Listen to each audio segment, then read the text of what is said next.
धन दोस्तों, 8वें वेतन आयोग पर बड़ा अपडेट। 35 लोगों की टीम होगी तैयार और 200 दिन में रिपोर्ट सरकार को सौंपेगी। और दोस्तों मैं साथ ही बात करना चाहूंगा, लिखा है क्या मोदी सरकार पिछले रिकॉर्ड को तोड़ते हुए एक नया रिकॉर्ड बनाएगी और 200 दिन में यह सिफारिश करेगी। हाँ जी दोस्तों, सबसे पहले ये न्यूज है कि 8th पे कमीशन 2 साल नहीं महज 200 दिन में वेतन आयोग का फायदा देगी। मोदी सरकार बनाएगी ये रिकॉर्ड। इस रिकॉर्ड से पहले परसों एक लेटर निकलता है 17 तारीख को, और government of India, ministry of finance, department of expenditure की तरफ से vacancy circular filling up post in 8th central pay commission on deputation basis regular. इसका मतलब है कि 8वें वेतन आयोग पर काम करने के लिए 35 अधिकारियों की नियुक्ति हर विभाग से। अब ये इसका मतलब समझ सकते हो कि डिपार्टमेंट ऑफ एक्सपेंडिचर ने 35 जो अधिकारी हर विभाग के होंगे वो काम करेंगे, और काम के ऊपर इनके ऊपर जो टीम होगी यानी जो आयोग गठित होगा उसकी घोषणा बस अब समझ सकते हो 2, 4, 5 दिन में होने वाली है। और इस लेटर में लिखा है कि 8वें केंद्रीय वेतन आयोग में 35 पदों को प्रतिनियुक्ति के आधार पर प्रस्ताव है। पदों पर 8वें वेतन आयोग के गठन की तिथि से लेकर आयोग का समय यानी पूरा कंप्लीट इंप्लीमेंटेशन हो जाएगा तब तक ये लोग रहेंगे। 8वें वेतन आयोग की नियुक्तियां समय समय पर कार्मिक और प्रशिक्षण विभाग द्वारा निर्धारित और नियमित मानदंडों के तहत होती है, और उनका काम है कि जो आपका आयोग बनेगा जिसमें 3 लोग होंगे, लगातार मीटिंग करना, एनालिसिस करना, और अंत तक पूरा जब तक 8वें वेतन आयोग की सिफारिश यानी 200 दिन का मानदंड दिया है, और उसके काम के लिए ये लेटर निकला है। और सीधा सीधा लिखा है कि रंजीत कुमार झा, अपर सचिव प्रशासनिक व्यय विभाग, वित्त मंत्रालय की तरफ से भारत सरकार के सभी मंत्रालयों को और जो सचिव है उनको भेजा गया है एसके मिल्केस। आप ये लेटर इंग्लिश और हिंदी में देख सकते हो। और इस लेटर की व्याख्या किस प्रकार है, जैसे कि डॉक्टर मंजीत पटेल कह रहे हैं कि 8वें पे कमीशन की शुरुआत हो चुकी है, 35 लोगों की नियुक्ति, और उसके बाद आपका जो कमीशन के जो बड़े 3 अधिकारी हैं उनकी घोषणा हो जाएगी, और इसके बाद लगातार मीटिंगों का दौर होगा, सर्वे का दौर होगा, और उसके बाद सरकार अब नई खबर निकल के आ रही है। आखिर क्या संभावना है, 200 दिन में वेतन आयोग सीधा आपको फायदा यानी आपकी जेब में बढ़ा हुआ पैसा 200 दिन के बाद इंप्लीमेंटेशन होगा आपकी पे पेंशन में। मोदी सरकार बनाएगी ये रिकॉर्ड। अब ये कह रहे हैं कि केंद्र सरकार ने इस वर्ष जनवरी में 8वें वेतन आयोग की घोषणा की, साथ ही कहा कि वेतन आयोग की सिफारिशें 1 जनवरी 2026 से प्रभावी होंगी।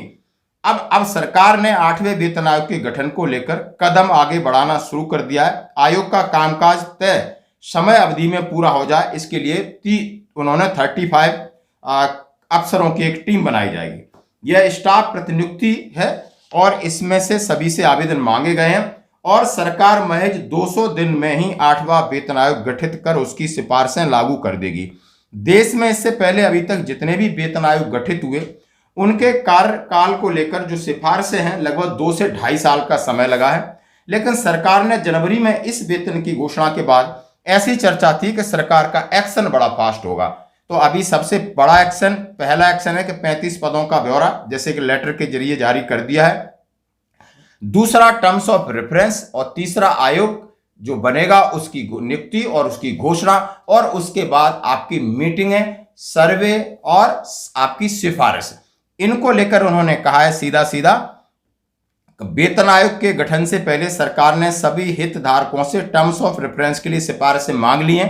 15 अप्रैल तक लगभग सभी की सिफारिशें आ गई हैं। अब अगली बैठक है वो आप 23 तारीख को है, यानी राष्ट्रीय परिषद जेसीएम की स्थायी समिति के कर्मचारी पक्ष ने 10 फरवरी को एक बैठक बुलाई थी और टर्म्स ऑफ रेफरेंस पे चर्चा हुई थी, और कुछ जो इसका फाइनल स्वरूप है वो 23 अप्रैल तक इसको और चर्चा होनी, जैसा कि इसका भी पत्र निकल चुका है।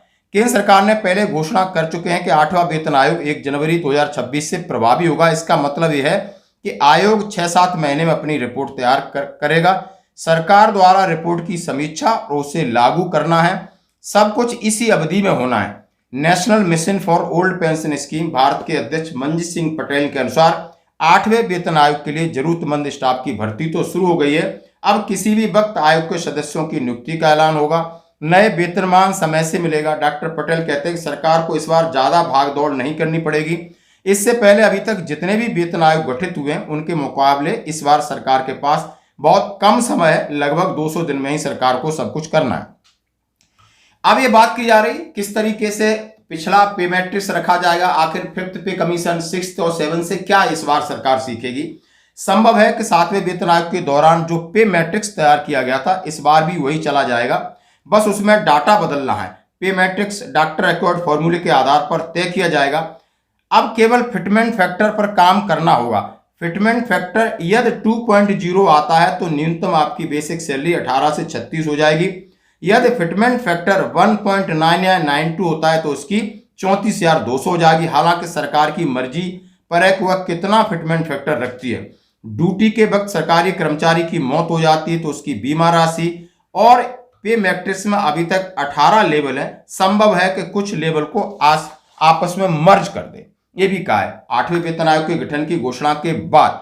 अब इस बार मोदी सरकार के ऊपर क्या भरोसा किया जाए, यानी किस तरीके से आपकी बढ़ोतरी होगी। तो फिटमेंट फैक्टर उन्होंने कहा है 1.9 या 2.0, जैसा कि कल हमने सवेरे एक वीडियो डाला था कि कम से कम सरकार कितना भी बिल्कुल घुटने टेक देती है तो आपका फिटमेंट फैक्टर 1.82 और maximum 2.48।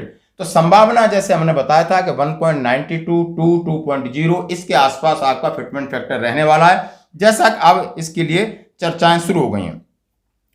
Confederation of central government employ and worker के महासचिव एस.वी. यादव का कहना है कि वेतनमान रिवाइज 10 नहीं बल्कि 5 साल में होना चाहिए। मुद्रास्फीति का स्तर बढ़ रहा है, ऐसे में 10 साल के बाद वेतन संशोधन या पेंशन संशोधन अनुकूल नहीं है। आयोग का चेयरमैन एवं सदस्य कब नियुक्त होंगे और टर्म्स ऑफ रेफरेंस फाइनल होना है, और ये दो बड़ी चीजें इसी महीने होगा और मई से आपकी मीटिंगों का दौर शुरू हो जाएगा। और जिस तरीके से ये आपके सामने अपडेट रखी, ये लेटर रखा, तो दोस्तों आप समझ सकते हो कि यानी इसकी कार्रवाई शुरू हो गई है। यानी 35 जो अफसर हैं वो काम करना हर एक मिनिस्ट्री से, उनके लिए लेटर निकल चुका है। और साथ ही डॉक्टर मंजीत पटेल कह रहे हैं कि बस आप समझ सकते हो अगले हफ्ते तक आपके आयोग की प्रक्रिया शुरू हो जाएगी। 23 अप्रैल को एक मीटिंग है जेसीएम की, उसमें बहुत सारे 7वें वेतन आयोग की अनोमलीज को लेकर 8वें वेतन आयोग में क्या संशोधन है उसके ऊपर डिपार्टमेंट ऑफ एक्सपेंडिचर उनके साथ चर्चा होगी और फाइनल टर्म्स ऑफ रेफरेंस बन करके आयोग को दे दिया जाएगा। और आगे की कार्रवाई जैसा कि कहा जा रहा है कि 200 दिन में एक नया रिकॉर्ड मोदी सरकार बनाएगी और मोदी सरकार कुछ भी कर सकती है, किसी भी तरीके से आपका इनका काम करने का आइडिया है। तो दोस्तों ये थी 8वें वेतन आयोग पर अपडेट। धन्यवाद।